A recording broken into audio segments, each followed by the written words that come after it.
एक तो पहली बात ये है कि फिलहाल जो चाइना रोकेगा वो तो अलग बात है। फिलहाल चाइना का जो हमने रोका है वो मैं आपको बताना चाहता हूँ। ऑपरेशन सिंदूर में पहली बार चाइना की वेपनरी का रियल वॉर में यूज हुआ। यानी आज तक ऐसे समझिए जैसे वो कोई कंपनी क्लेम करती है ना कि गाड़ी का एवरेज इतना रहेगा, पर भैया जब सड़क पे चलती तो समझ में आता है कि एवरेज ऑफ मेंटेनेंस क्या हुआ।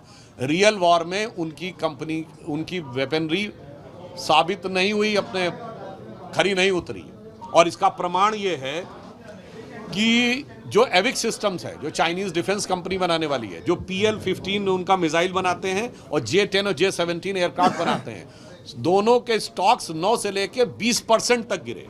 यानी अंतर्राष्ट्रीय शेयर मार्केट में उनके भाव 9% से लेके 20% गिरे एविक सिस्टम चेंगडू के। क्योंकि दुनिया भर से लोग देखते हैं ना क्या हुआ। और जितनी भारतीय कंपनियां हैं जो डिफेंस से जुड़ी हुई हैं, आप जाके चेक कर लिए, HAL का स्टॉक 14% बढ़ा है, मझगांव डॉक्स का 22 से 23% बढ़ा है, गार्डन रीच और कोचिन शिपयार्ड का 20% बढ़ा है। तो हमारे स्टॉक्स बढ़े और उनका स्टॉक्स गिरा, तो अभी फिलहाल निशाना उनके ऊपर है। और दूसरी बात हम ये भी कह दें कि देखिए उन सारी चीज़ों के ऊपर पहली तो इसका मतलब पाकिस्तान ने ये साफ कर दिया कि वो पूरी तरीके से चीन का हमसाया और हम निवाला है। तो एक बार फिर मैं अपने विपक्ष से भी पूछना चाहता हूं, कितना वक्त और लगाएंगे चीन के साथ हुए अपने करार को सार्वजनिक करने में। वो मैंने उसका वैसे उत्तर दे दिया है कि इस प्रकार का बयान पाकिस्तान के आर्मी चीफ, पाकिस्तान के प्रधानमंत्री, पाकिस्तान के रक्षा मंत्री, यानी रक्षा मंत्री ख्वाजा आसिफ ने नहीं बोला है,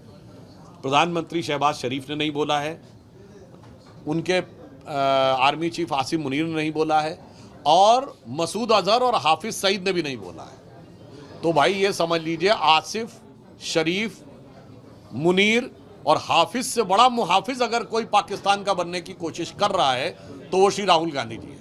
अभी तक उनकी पार्टी के नेताओं के बयान पाकिस्तानी मीडिया में सुर्खियां बटोर रहे थे, पर ये तो उन्होंने वो बयान दे दिया। और इससे पूर्व भी पाकिस्तान भारत के विरुद्ध डोजियर में 2019 में राहुल गांधी जी का नाम प्रयोग कर चुका है। तो मुझे लगता है ये पूरे देश के लिए बहुत गंभीर चिंतन का विषय होना चाहिए। मुझे लगता है कि राहुल गांधी जी को गठबंधन में कांग्रेस को कोई भाव नहीं दे रहा है बिहार में, तो शायद अपनी प्रासंगिकता बिहार के चुनाव में साबित करने की छटपटाहट और बौखलाहट में वो इस ढंग के बयान दे रहे हैं कि कम से कम आरजेडी उनको इसी कारण से थोड़ा महत्व देना शुरू कर। नहीं, सरकार ने इस विषय के ऊपर एक कॉम्प्रिहेंसिव प्लान तैयार कर रही है।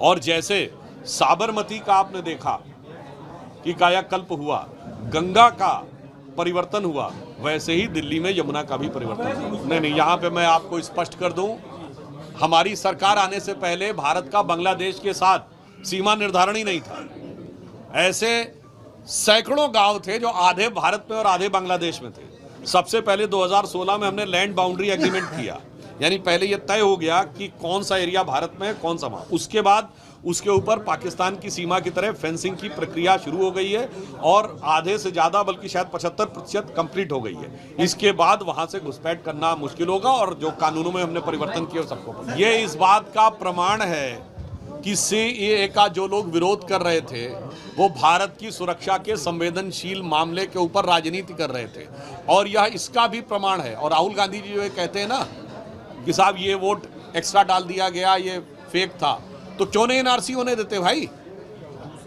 दूध का दूध, पानी का पानी हो जाएगा। मगर आप ही देश के जो नागरिक हैं उनकी वास्तविक पहचान तो नहीं होने देना चाहते, मगर उस पहचान पे राजनीति करते रहते। Shyam steel flexi strong TMT बार, ये स्ट्रॉन्ग के साथ फ्लेक्सिबल भी है। आपदा मुसीबत कोई भी आए, ये घर को अटूट बनाए। जब TMT फ्लेक्सी स्ट्रॉन्ग, तो घर रहे हमेशा के लिए स्ट्रॉन्ग। ये स्टाइल का मामला है, रूपा फ्रंटलाइन।